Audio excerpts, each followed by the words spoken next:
மாண்புமிகு உறுப்பினர் திரு மு தமிமுன் அன்சாரி அவர்கள்.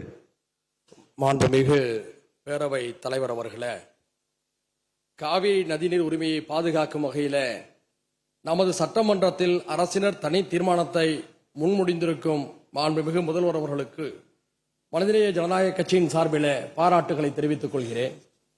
அரசியல் அணுகுமுறைகள், கருத்து வேறுபாடுகள் இவற்றையெல்லாம் கடந்து காவிரி உரிமைக்காக இந்த அவையில் இருக்கக்கூடிய நாம் எல்லோரும் ஒரே அணியிலே இருக்கின்றோம் என்ற உணர்வை வெளிப்படுத்தக்கூடிய கடமை இப்போது இருக்கிறது.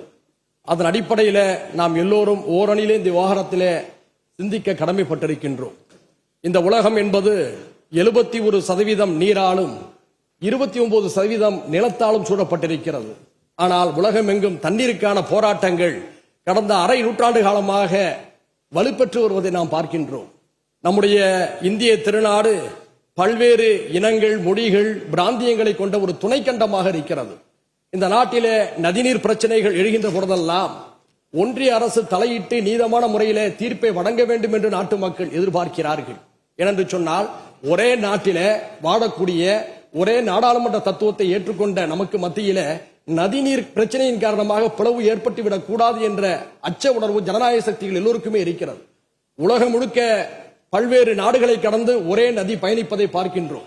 உதாரணத்திற்கு வட ஆப்பிரிக்காவை செழுமைப்படுத்திக் கொண்டிருக்கக்கூடிய நைல் நதியை எடுத்துக்கொண்டால் 11 நாடுகளை கடந்து செல்கிறது. எகிப்து, சூடான், உகாண்டா, எதியோப்பியா உள்ளிட்ட நாடுகள் பயன்பெறுகின்றன. அந்த 11 நாடுகளை கடந்து செல்லக்கூடிய அந்த நைல் நதிக்கு மத்தியில பிரச்சனைகள் ஏற்பட்டால் அதை தீர்ப்பதற்காக நைல் பேசின் இனிஷியேட்டிவ் என்ற ஒரு அமைப்பு, நிர்வாக அமைப்பு செயல்பட்டுக் கொண்டிருக்கிறது. பல்வேறு நாடுகளுக்கு மத்தியிலே ஒரு நதி பாய்கின்ற போது அதை தீர்ப்பதற்கு ஒரு கூட்டுக்குழு ஏற்படுத்தப்பட்டு ஒரு ஒருமைப்பாடு நிலைநிறுத்தப்படுகிறது என்று சொன்னால், ஒரே நாட்டிலே பாயக்கூடிய நதிகளுக்கு மத்தியிலே பிரச்சனை ஏற்படுகின்ற போது ஒன்றிய அரசும் அதை சார்ந்தவர்களும் நீதமான ஒரு தீர்ப்பை வழங்க வேண்டும் என்றுதான் நாம் எதிர்பார்க்கின்றோம். அந்த அடிப்படையில் இதே மாமன்றத்தில் 6/12/2018 அன்றைய அரசு இதே போன்ற ஒரு தீர்மானத்தை மேகதாதுவுக்காக கொண்டு வந்த போது நானும் அதை ஆதரித்து பேசினேன். இப்போதும் அதே பிரச்சனை எழுந்திருக்கிறது. இந்த பிரச்சனை என்பது 4 மாநிலம் தொடர்புடையது என்பதை மறந்துவிடக் கூடாது. கர்நாடகா, கேரளா, தமிழ்நாடு, புதுச்சேரி என்று 4 மாநில மக்களும் இதிலே பயனடைகிறார்கள். இந்த நேரத்தில் கர்நாடக அரசுடைய புதிய முதல்வராக இருக்கக்கூடிய சிவகுமார் அவர்கள் சமீபத்தில் ஒன்றிய நீர்வளத்துறை அமைச்சர் பாட்டீல் அவர்களை சந்தித்து காவிரியின் குறுக்கே மேகதாதுவிலே அணை கட்ட வேண்டும் என்று கூறியிருக்கிறார். இது உச்ச நீதிமன்றம் வழங்கிய தீர்ப்புக்கு எதிரானது. காவிரி மேலாண்மை ஆணையம் இதை நிராகரித்திருக்கிறது என்ற உண்மையை நாம் உணர்ந்து கொள்ள வேண்டும். அவர்களுக்கும் உணர்த்த நாம் கடமைப்பட்டிருக்கின்றோம். இந்த நேரத்தில் நாம் வைக்கக்கூடிய கோரிக்கை என்னவென்று சொன்னால், காவிரி மேலாண்மை ஆணையத்துடைய ஒப்புதலின்றி காவிரியின் குறுக்கே எந்த நடவடிக்கையும் எடுக்கக்கூடாது என்று தெளிவாக கூறப்பட்டிருக்கிறது. உச்ச நீதிமன்றத்துடைய வழிகாட்டலோடு அமைக்கப்பட்ட அதிகாரப்பூர்வமான அமைப்பு தான் காவிரி மேலாண்மை ஆணையம். அதற்கு எதிராக கர்நாடக அரசு செயல்படுகின்ற பொழுது தமிழ்நாடு அரசின் சார்பிலே உச்ச நீதிமன்ற அவமதிப்பு வழக்கை நாம் தொடுக்க கடமைப்பட்டிருக்கிறோம் என்பதையும் இந்த நேரத்தில் சுட்டிக்காட்டுகிறேன். அது மட்டுமல்ல, காவிரியுடைய உரிமையை நாம் பேசுகின்ற பொழுது ஒரு மாற்று திட்டத்தை முன்வைக்கின்றோம்.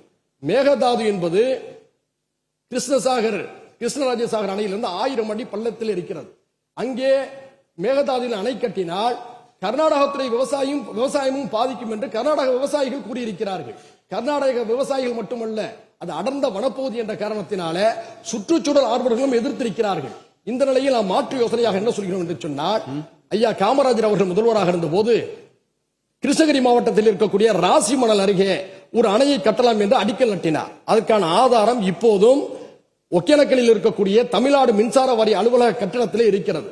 அங்கே அணை கட்டுகின்ற பொழுது 2 மாநில மக்களும் சர்ச்சையின்றி அந்த நீரை பகிர்ந்து கொள்ளலாம். ஏனென்று சொன்னால், அந்த இடதுபுறம் தமிழ்நாட்டில் இருக்கிறது, அந்த அணையுடைய வலதுபுறம் கர்நாடகாவில் இருக்கிறது.